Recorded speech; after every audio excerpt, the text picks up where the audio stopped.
हिंदू धर्म में नवरात्रि के पर्व का विशेष महत्व होता है। माँ दुर्गा के 9 स्वरूपों की पूजा पूरे 9 दिन भक्त सच्ची श्रद्धा के साथ करते हैं। देवी माँ के आशीर्वाद की महिमा इतनी दिव्य है कि वह अपने भक्त के हर संकट और विपदा को मिटा देती है। बात करें हिंदू पंचांग की तो साल में 4 नवरात्रि मनाई जाती है। ये नवरात्रि चैत्र, आश्विन, आषाढ़ और माघ मास में पड़ती है। माघ माह की नवरात्रि को गुप्त नवरात्रि कहा जाता है। इसमें साधक देवी माँ की 10 महाविद्याओं की गुप्त रूप से साधना कर उनका आशीर्वाद प्राप्त करते हैं। माघ की यह नवरात्रि शक्ति उपासना के लिए बहुत श्रेष्ठ मानी जाती है। आइए जानते हैं इस बार माघ माह की नवरात्रि कब से प्रारंभ हो रही है, ये कितने दिनों तक मनाई जाएगी और क्या रहेगी इसकी पूजा के लिए घट स्थापना का शुभ मुहूर्त। हिंदू पंचांग के अनुसार माघ गुप्त नवरात्रि 10 फरवरी 2024 यानी आज से प्रारंभ हो रही है। इसका समापन 18 फरवरी 2024 दिन रविवार को होगा। ये नवरात्रि पूरे 9 दिन तक मनाई जाएगी, जिसमें माँ देवी के 9 स्वरूपों की पूजा गुप्त रूप से की जाएगी। देखिए, एक वर्ष में 4 नवरात्रि होती है। सामान्यतः चैत्र के मास में बसंत नवरात्रि होती है और आश्विन, जिसे क्वार भी कहा जाता है, क्वार के मास में शारदीय नवरात्रि होती है।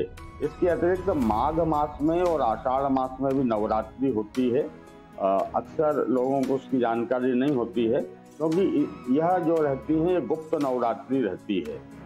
तो आगामी माघ मास में, वर्तमान में माघ मास चल रहा है, माघ मास शुक्ल पक्ष प्रतिपदा 10 फरवरी के दिन माघ मास की गुप्त नवरात्रि प्रारंभ होने जा रही है।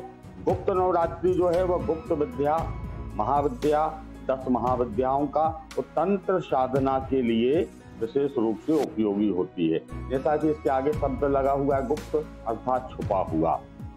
अर्थात गुप्त नवरात्रि में जिन साधकों को महाविद्याओं की दीक्षा प्राप्त है, 10 महाविद्याओं की दीक्षा प्राप्त है, जैसे जो श्री विद्या साधक होते हैं, बगलामुखी साधक होते हैं, तंत्र साधक होते हैं, या ऐसे साधक जिन्हें गुरु के द्वारा किसी विशेष मंत्र की, किसी विशेष साधना की दीक्षा दी गई हो, वे सभी साधक, ऐसे सभी साधक इस गुप्त नवरात्रि में जो उनको महाविद्या प्राप्त है, जो 10 महाविद्या प्राप्त है, जो विशेष साधना प्राप्त है, जो तंत्र उनको प्राप्त है या जो मंत्र प्राप्त है, उन सभी का विशेष रूप से साधना करते हैं।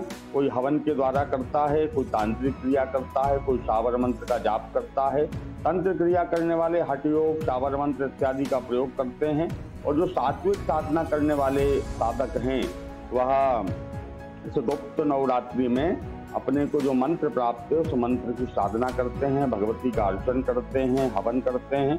नवरात्रि में दुर्गा पाठ का विशेष महत्व है, तो नवचंडी या सतचंडी दुर्गा पाठ किया जाता है।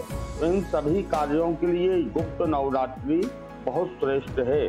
आप जितनी गोपनीयता के साथ इन साधनाओं को करेंगे, उतना अधिक आपको फल प्राप्त होगा। भगवती और भैरव की साधना भी नवरात्रि में की जाती है। तो यह गुप्त नवरात्रि है भगवती की सात्विक राजसिक साधना के लिए, तांत्रिक साधना के लिए गुप्त नवरात्रि बहुत श्रेष्ठ माना जाता है। और जो भक्त, जो साधक इस गुप्त नवरात्रि का उपयोग करके अधिक से अधिक भगवान का, भगवती का भजन करता है, जप करता, अनुष्ठान करता है, भगवती का अर्चन करता है, उसको सुख, सौभाग्य, समृद्धि इत्यादि की प्राप्ति होती है। लेकिन एक विशेष ध्यान यह रखना चाहिए कि गुप्त नवरात्रि हो या नवरात्रि हो, बड़ी सतर्कता के साथ और पवित्रता के साथ भगवती की सेवा साधना करना चाहिए।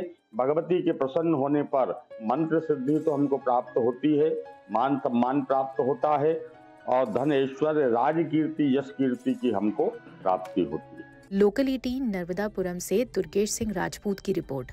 ज्योतिष आचार्य के द्वारा दी गई जानकारी के अनुसार ये जानकारी है। लोकल 18 इसकी पुष्टि नहीं करता है।